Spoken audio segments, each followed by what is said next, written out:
Good morning, guys. It's Morgan coming to you with Shlog number 11.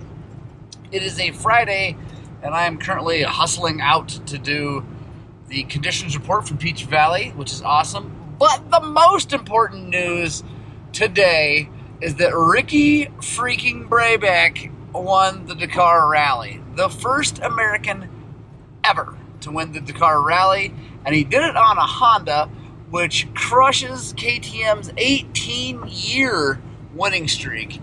That is a really big deal, and I am so happy for Ricky and the team at Honda. I love KTMs, right?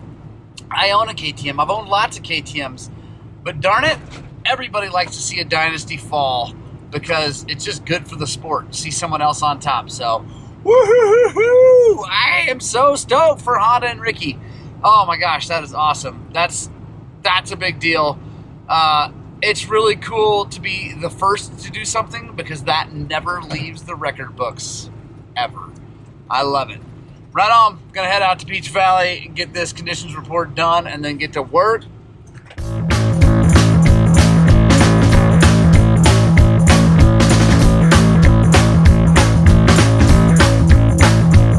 I got a girl, and she is so fine. When the sunset... Sweet. Great conditions report this morning. It's now snowing.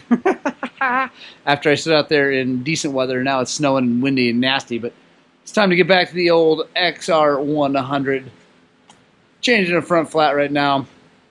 Nothing super crazy about that, but we're going to get that done. Let the ultrasonic cleaner heat up so we can put the carburetor in there and get this thing running for this dude.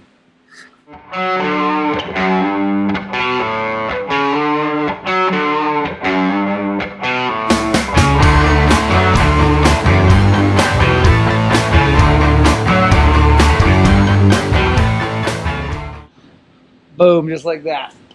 Front tire done. I'll put a card up here to our other tire changing videos. We've got some better ones than just what I did right there. To show you a little bit how we do it here. It's time to get the carburetor into the ultrasonic spa so it can think about what it did wrong. There it is. Pretty gnarly.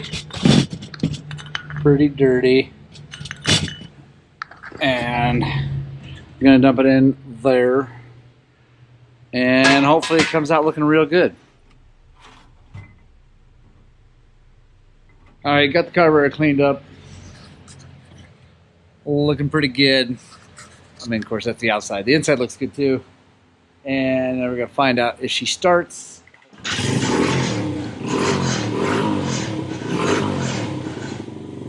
Ah, I love it.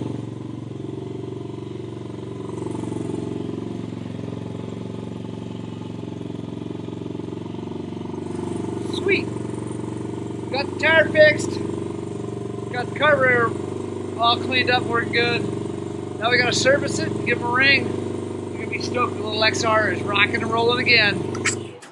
What's happening, guys? So, getting towards the end of the day and gonna start a project. I'm not sure if I'm gonna finish it today, so we'll see. But we're gonna be learning together, right? So I'm excited about that because it's always fun learning new stuff. I'm gonna be doing a set of forks. Now I've done thousands of sets of forks. It's countless. But this is the very first time I've ever done a set of forks off of a WR250R. So not the F, the one that's been around forever, but it's the new one. It's fuel injected and all that stuff. So I've never done a set, but we got a set right here. So super stoked. The customer, he's a bigger dude. He likes the bike a lot. He's not a real hard rider. Kind of just dual sports around. He likes it's a little bike, kind of light, easy for him to move around on. He's a bigger guy though. He's 200 pounds ish, so it needs stiffer springs for sure. So we got some Race Tech springs. I think I'm also going to put a little heavier weight oil in it because the bike's got 100 hours on it, something like that. So it's time for a service anyway. Time to put seals in it and just go through everything, make sure everything's good. And I think at the same time, I'm going to do a little bit of research with some friends of mine at TBT and just ask those guys, but I'm pretty sure I'm going to mix up a little like 7.5 weight. I'm going to take some 5 weight and some 10 weight, mix them together, and get something kind of in the middle. Hey! Dog's being loud. And mix them together and get some kind of in-between oil to slow it down a little bit, because his complaint is that the front end is just really mushy. So the springs are going to help with that, but then we also probably need to slow down the compression and rebound for him when we stiffen up those springs. And he really don't want to pay for a full revalve, and I think this is going to get him right in the ballpark, since we're not dealing with like since we're not dealing with like race situation where we're trying to like dial it in and make it perfect. I think a little heavyweight oil should work just fine. So let's get started and see what's inside these. I have no idea what's inside these forks. I just know that they have adjusters there and an adjuster there. So it looks like an old school open chamber fork, but let's find out.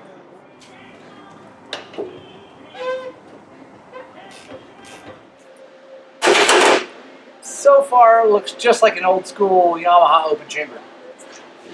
So you can see it's just like an old school open chamber fork from Yamaha, which I'm guessing that's what that is. I'm going to put a wrench on this nut here and break this loose so we can get the cap off, spring off, and then we can go down to the bottom. So 17mm wrench.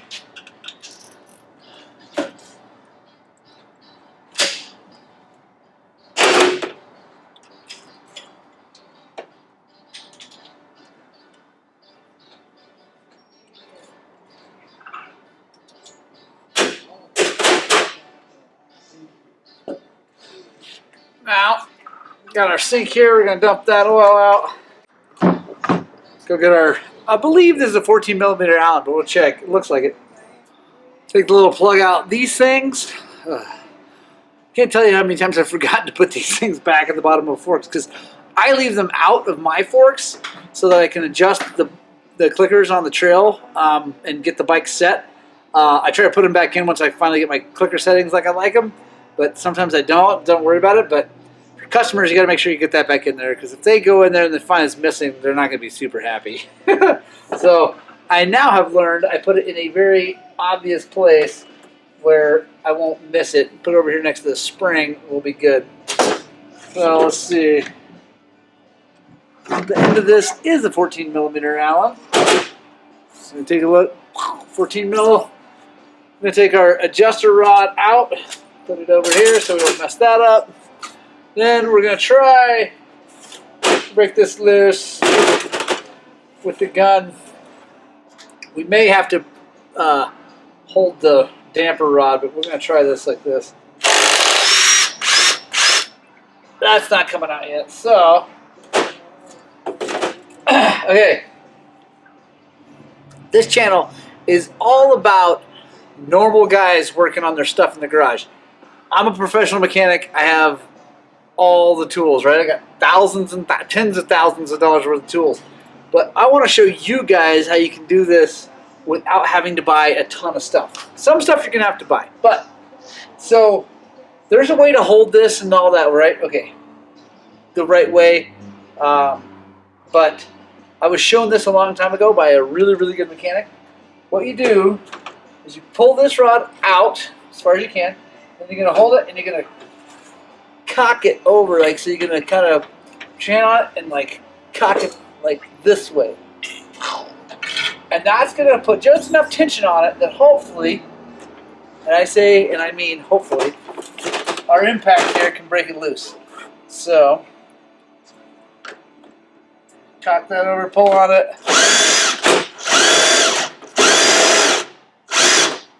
It's wanting none of it. So we're gonna have to hold it the right way, maybe. Oh, there we go. Ha ha! Got her loose. It almost always works. There we go. Pump this out. Get all that oil out of there.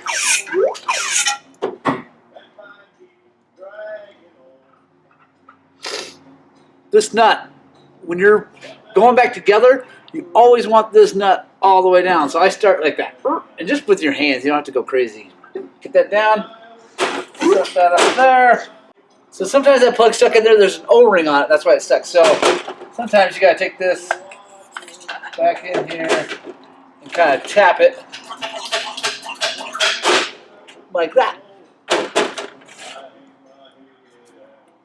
Take a look at our cute little base valve. That is little. That's really small. Like small piston and everything. So we'll clean that up here in a bit. There we go. Now I gotta split the forks apart. Like always, flathead screwdriver. You're gonna go in between the fork, between the dust seal and the fork. Set it down over here though. And come here, let me show you. So you just come in here and you just go. There we go. That comes up. Get in here. Take the circlip out.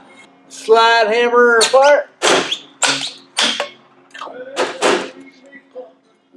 There we go. Now, take our bushings off.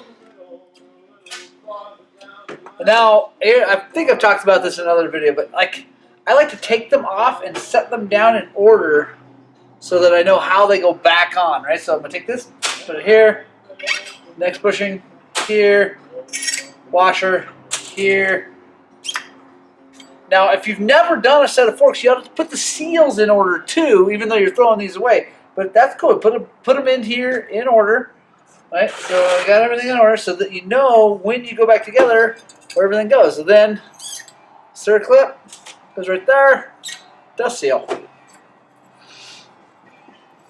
That's just the little springy guy that holds the dust seal. So there we go. Ready to rock and roll. So now we're going to clean these things up.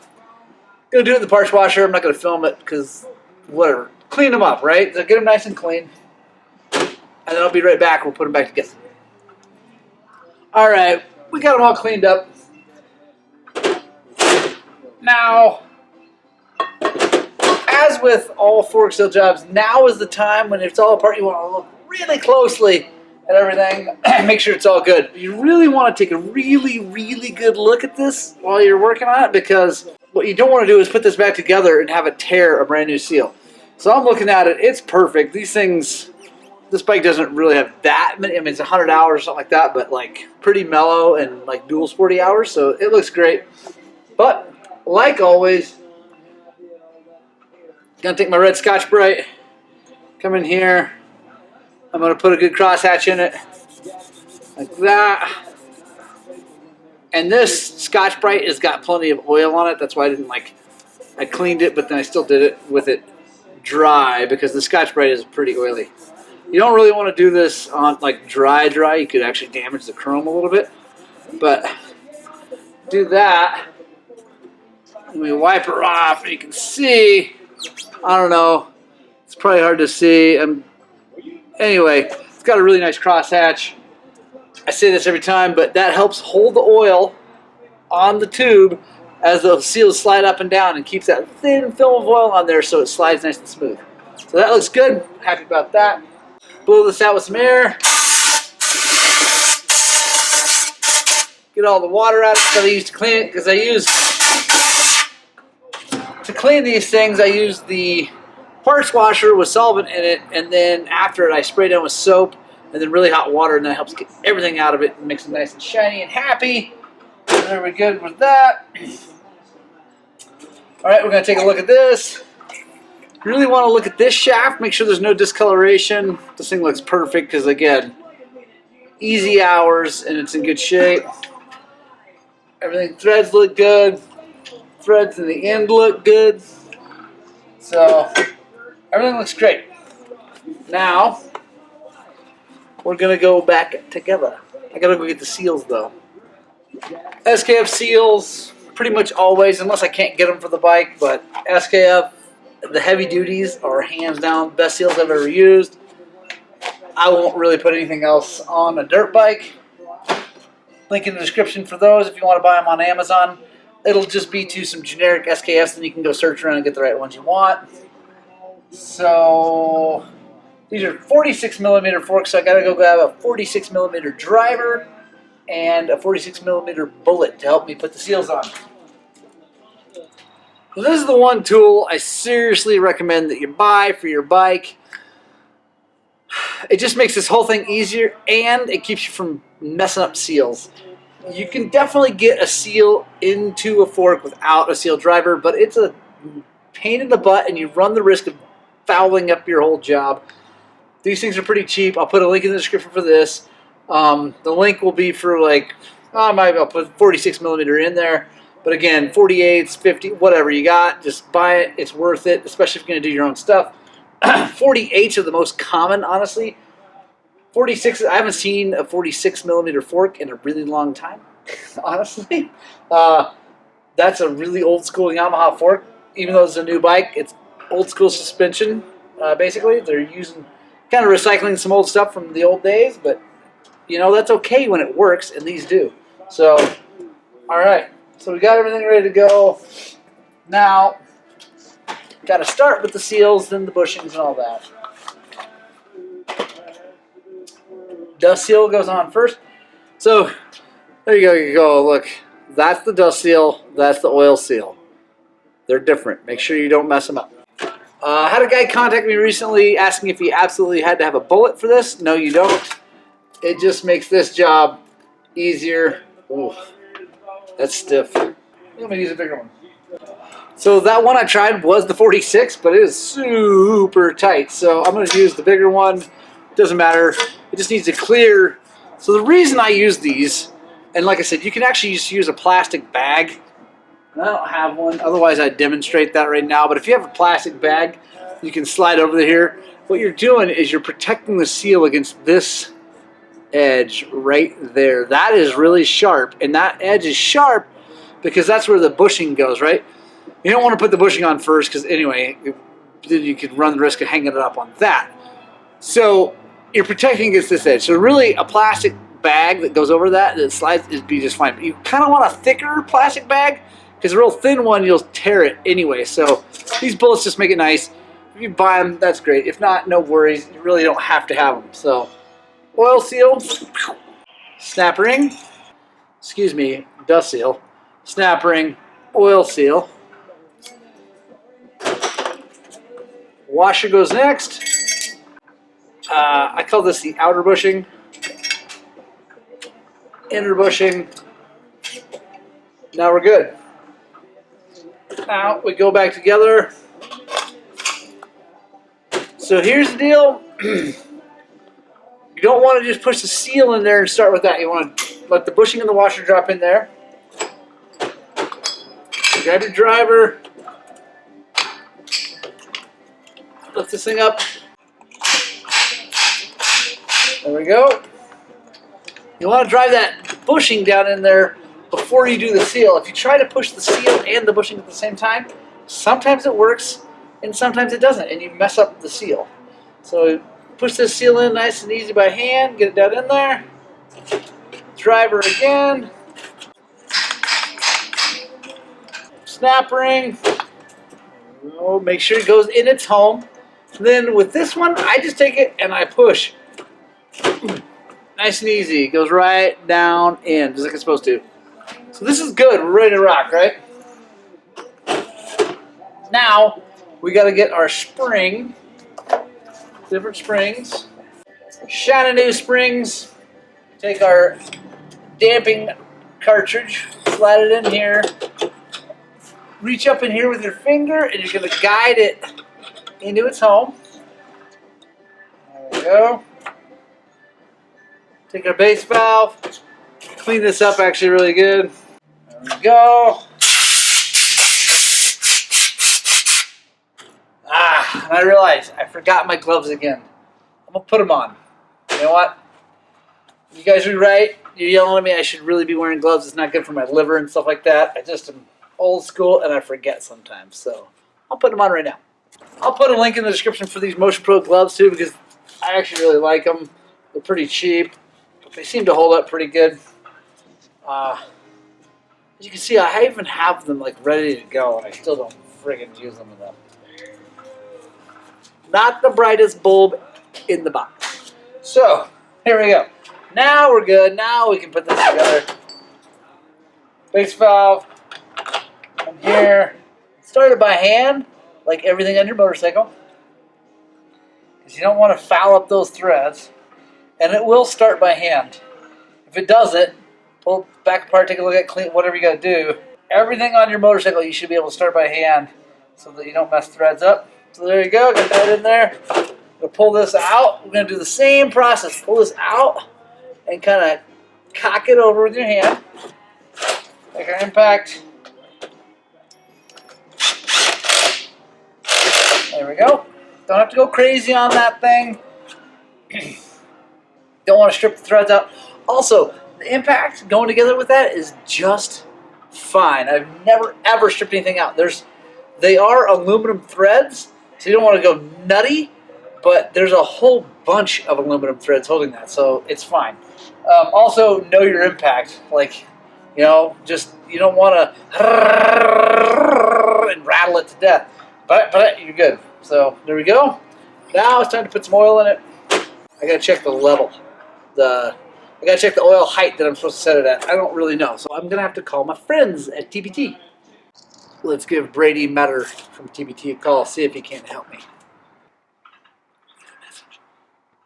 Bradysius, it's Morgan. Hey, I need an oil level spec for a 2017 WR250R, the kind of dual sporty one for the Forks. I think 110 millimeters will work, but if you could give me a call or shoot me a text, that would be awesome. Let me know. Also, I was wondering if I could put like 7.5 weight in there to slow it down for a bigger guy. He doesn't really want to spend the money on a revalve, so let me know if that'll work. Give me a call. Talk to you soon. Bye. Gotta wait for that guy to get back to me. He's probably picking up his kids at school, so. Good dude. Lives in Oklahoma. If you need suspension work done and you're in that part of the world, you want revalves, that guy's the guy. TBT is the business. They're awesome. Started by Travis Flateau. It used to be tuning by Travis. Travis is a rad dude. He's done everybody's stuff. Anyway, super famous. Lots of winners. Lots of things like that. They do a ton of testing. They're a great company. So we'll wait for that. But while we wait for that, we can kind of clean some other stuff up and get the other fork apart.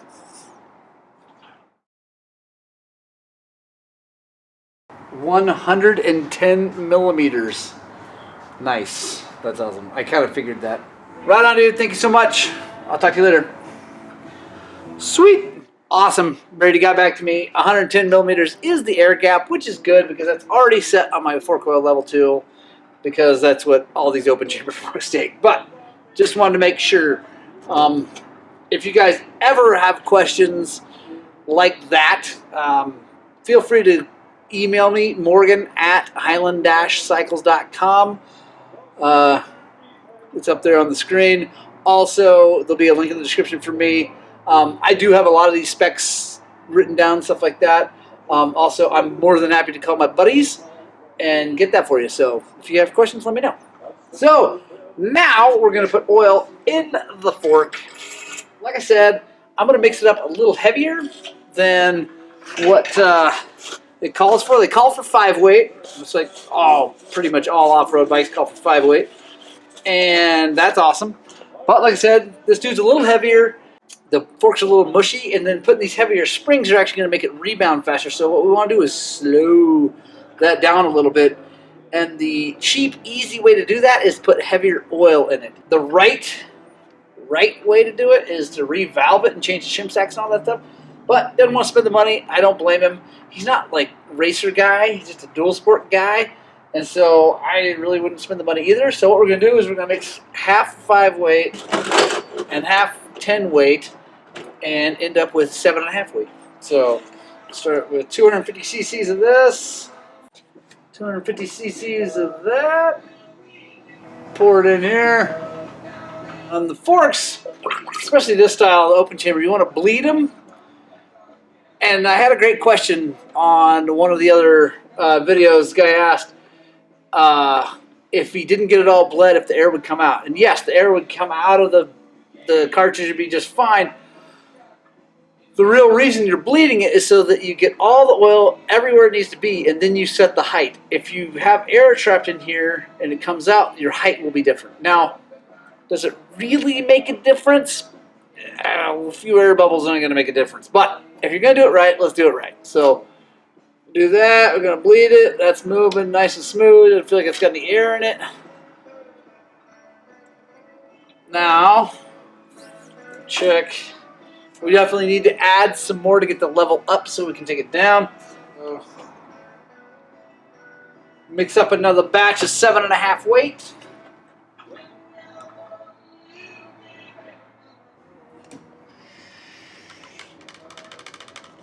So a little bit higher than 110 so we can suck it out. Our cool guy already set to 110 millimeters. Our adjuster rod slide back in there. It's got loud in here because my compressor, but whatever. Spring comes in here.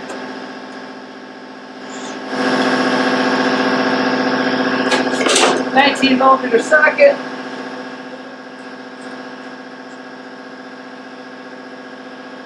Set that down nice and tight.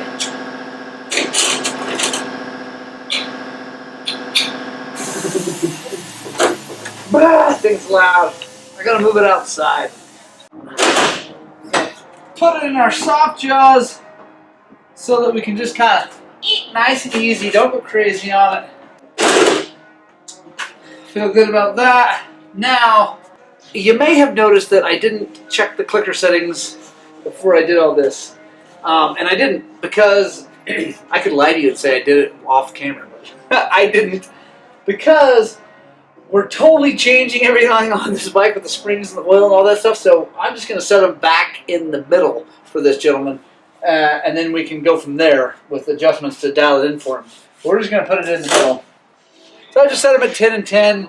There's usually about 20 clicks of adjustment. It varies, 20, 22, something like that, but 10 and 10 is good, right in the middle, and then he can adjust it later to really get it working just like he wants. Fork seal done. We just have one more fork to do, which I'm not going to bore you guys with because it's exactly like that one. Now that I know that these are just the old school 46 millimeter KYBs that Yamaha used forever. Don't need to show you that. But one last thing I will show you that is, I think, important. So you saw, first of all, when you get done with a set of forks, you always want to grab it and push up. Make sure everything's moving like it's supposed to. This one moves great. Nice and stiff, which is good for what this guy's doing with it. I just sprayed that thing down with brake cleaner, right? So now it's really dry, and that's fine. It's just sitting around, whatever. And honestly, if you just went and put it on, it'd probably be just fine. But I like to take this stuff, this motorcycle, protect it from muck off. You can use Pledge. It works just fine and smells really nice.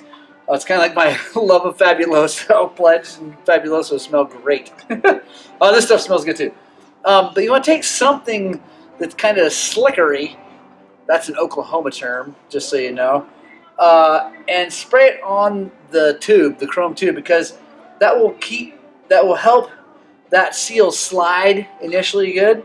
And this stuff kind of hangs out there and it'll get in that crosshatch you put on there. So just do like that. Forks ready to rock and roll. Right on, guys. It's the end of the day.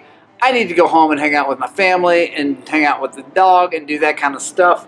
Thank you guys so much for watching. It really does mean the world to me. I say that every time because it's absolutely true. I promise I'm never going to lie to you guys. We're here to help you guys learn, keep you guys riding, and hopefully spread the gospel of two wheels and just get more people on dirt bikes. That's my goal in life, right? And keep people in the sport because, like, honestly, it's an expensive sport. It's the best sport as far as I'm concerned, but it's a lot of money. And I mean, don't get me wrong. I love doing work and making money on this kind of stuff. It's my dream. I'm living my dream, and that's awesome. But I also love it when you guys do it. If you like this stuff, like I've always said, subscribe, click the bell. If you really like this stuff and you really like what we're doing and you want to support us on Patreon, it's a really cool thing. It's like a monthly deal. You give us money every month. It's not much. There's 3 levels. I'm working on making those levels better. But it would mean a ton, and it would really help this channel out to continue doing what we're doing. I feel like we're doing a really good job, and I'd like to do an even better job. One of the things I'd like is a better camera. This camera's microphone and stuff like that, it's fine, but it's not great. And I'd like to up the game here. I'm not begging, I'm just saying, if you really like what we're doing and you really think what we're doing is beneficial and you want to help us continue to spread the gospel, check out the link in the description for our Patreon page. It would mean the world if you did it. If you don't, that's fine. Keep watching our stuff for free. That's awesome. That's really all I want. So guys, get out there, spread the gospel of two wheels, and please, just for my sake and for your sake, find some time to ride your stinking dirt bikes!